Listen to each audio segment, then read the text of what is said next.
Hi നമസ്കാരം. നമ്മൾ ഒരു 6-7 ദിവസമായി വീഡിയോ ഒക്കെ ഇട്ടിട്ട് അതിൻ്റെ ബാക്കിയാണിത്. അപ്പോൾ കുറച്ച് പനിയൊക്കെ ആയിട്ട് റെസ്റ്റിലായിരുന്നു. പക്ഷെ എന്നാലും നമ്മളെ ചെടികളെ നമ്മൾ നന്നായിട്ട് നോക്കിയിരുന്നു. ഇപ്പോൾ എന്താ വെച്ചിട്ടുണ്ടെങ്കിൽ നമ്മളെ ചെടി കണ്ട നമ്മളെ ഒരു 6-7 ദിവസത്തെ മാറ്റം കണ്ട ഒരുപാട് മാറി വളർച്ച വന്നു. അടിയിൽ കായ്കൾ വന്നു, പൂക്കൾ വന്നു, കായ്കളാവണു. അപ്പോൾ ഇതിന് ഞാൻ ചെയ്യണത് കുരുടിക്കാതിരിക്കാൻ ഒരു 3 ടിപ്സ് ഉണ്ട്. അതായത് ഒന്ന്, നമ്മൾ പല യൂട്യൂബ് ചാനലുകളിലും നമ്മൾ കാണാറുണ്ട്. അതായത് മഞ്ഞൾപ്പൊടി, 1 സ്പൂൺ മഞ്ഞൾപ്പൊടി, 1 ലിറ്റർ വെള്ളം, അതിലേക്ക് 2 സ്പൂണ് ചാരട്ടിട്ട് ചെയ്യാം. നമുക്ക് അങ്ങനെ ചെയ്യാം. പക്ഷേ അതിനൊക്കെ എനിക്ക് നല്ലത് തോന്നിയിട്ടുള്ളത് വേപ്പെണ്ണ നമ്മൾ മേടിച്ചിട്ട് 3 ദിവസത്തിൽ വേപ്പെണ്ണ നമ്മൾ സ്പ്രേ ചെയ്ത് കൊടുക്കുക. വേപ്പെണ്ണയിൽ നമ്മൾ സെപ്പറേറ്റ് സോപ്പ് സൊല്യൂഷൻ ആഡ് ചെയ്യുക. ഇനി അസിഡറാക്റ്റിൻ എന്ന് പറഞ്ഞൊരു ppm കൂടുതലുള്ള വേപ്പെണ്ണ ഉണ്ട്. അതിൽ നമുക്ക് ഒന്നിൻ്റെ ആവശ്യമില്ല. അത് വെള്ളത്തിൽ മിക്സ് ചെയ്തിട്ട് സ്പ്രേ ചെയ്ത് കൊടുത്താൽ മതി. അപ്പം നമ്മൾ ഈ നീരൂറ്റി കുടിക്കുന്ന കീടങ്ങളാണ് ഏറ്റവും കൂടുതൽ നമ്മളെ മുളകിനെ ആക്രമിക്കുക. തളിരിലകളിൽ വന്നിട്ട് അവിടെ കുരുടിക്കുക ചെയ്യുക. പിന്നെ അടിയിൽ നിന്ന് വരുന്ന മണ്ണിൻ്റെ പ്രശ്നം കൊണ്ട് മണ്ണെപ്പോഴും നല്ല ലൂസുള്ള മണ്ണാക്കി ഇടുക.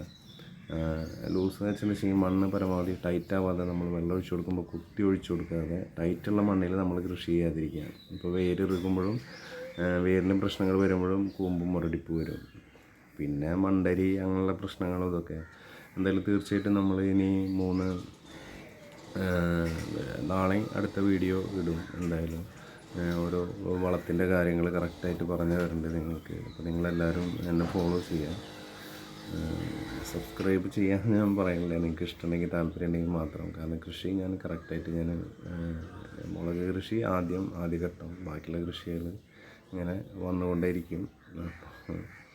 എന്തായാലും തീർച്ചയായിട്ടും എന്നെ ഫോളോ ചെയ്യുക. അടുത്ത മുളകുകളൊക്കെ ഞാൻ നട്ടു വെച്ചിട്ടുണ്ട്. അപ്പോൾ അത് ഇനിയിപ്പോൾ പറിച്ച് നടും. ആയിട്ടില്ല. കണ്ട കൂമ്പുകളൊക്കെ കണ്ടില്ലേ നിങ്ങൾ?